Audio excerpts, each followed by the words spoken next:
സ്വരം നന്നായി പാട്ട് നിർത്തുക. എന്താ ഇത്? എന്തിനാ കരയുന്നേ? അല്ല അതിലെന്ത് ഇൻസ്പെക്ടർ? ഇനി വനിതാ തിയേറ്ററിലേക്ക് ഞാനില്ല.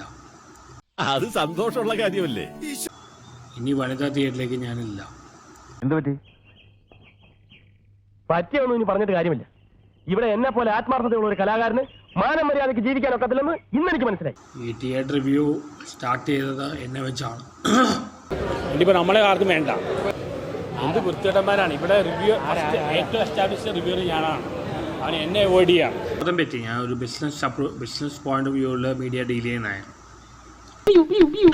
നീ ഇങ്ങനെ നിരാശപ്പെടാതെ. നിരാശയല്ലടാ, നിന്നെ പോലത്തെ ഒരു മരമണ്ടന്റെ കൂടെ ഇങ്ങനെ ഒരു മണ്ടത്തരത്തിന് ഇറങ്ങി തിരിച്ചല്ലോ ഓർത്ത് ചെയ്തു പോയത്. കാരണം അവർക്കിത് പക്കാ ബിസിനസ്സാണ്. യൂസ് ആൻഡ് ത്രോ എന്ന് പറയും. മുതലാളി, അപ്പൊ ഞാൻ നിനക്കെന്തു മുതൽ പുറംപണിയാണെങ്കിൽ പിന്നെ ഞാൻ എന്തിനാ അകത്ത് നിൽക്കണത്? ഞാൻ രാജിവെക്കുക. നീ രാജിവെക്കണ്ട. അങ്ങനെ വഴിക്ക് വാ. നിന്നെ ഡിസ്മിസ് ചെയ്തിരിക്കുന്നു. മമ്മൂട്ടി മോഹൻലാൽ പൊങ്ങി വന്നപ്പോൾ പ്രേം നസീറിനെ സിനിമാക്കാരെ അവോയ്ഡ് ചെയ്തു. ഈ ലോകത്ത് മനുഷ്യത്വം കാണിക്കുന്ന എല്ലാവരുടെ അവസ്ഥ അതാണ്. മാർഗവും കാണുന്നില്ലെങ്കിൽ എന്തിനു ഞാനും കൂടെ നിൽക്കും. അത് വേണ്ട, നീ വല്ല വിട്ടിത്വം കാണിച്ചാലേ സംഗതി പൊളിയും. നമ്മുടെ ജീവിതത്തിൽ ഇങ്ങനെയായിരുന്നു എല്ലാവരും നമ്മൾ ഉപയോഗിക്കുക ചെയ്യുന്നത്. സ്നേഹത്തിന് ഒരർത്ഥമേ ഉള്ളൂ ചേച്ചി. അവരുടെയൊക്കെ സ്നേഹത്തിന് ഒരുപാട് അർത്ഥങ്ങളുണ്ട്.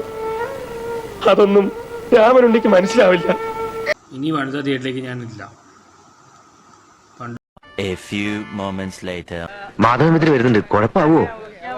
ഒന്നൊന്നര പടം ഒരിക്കലും വിചാരിച്ചില്ല ഇത്ര നന്നാവുന്നു. ലിജോ ജോസ് പെലിശ്ശേരി പടം പോലെ ഇരിക്കും. താൻ ക്ഷണിച്ചില്ല ഞാൻ വരൂടോ.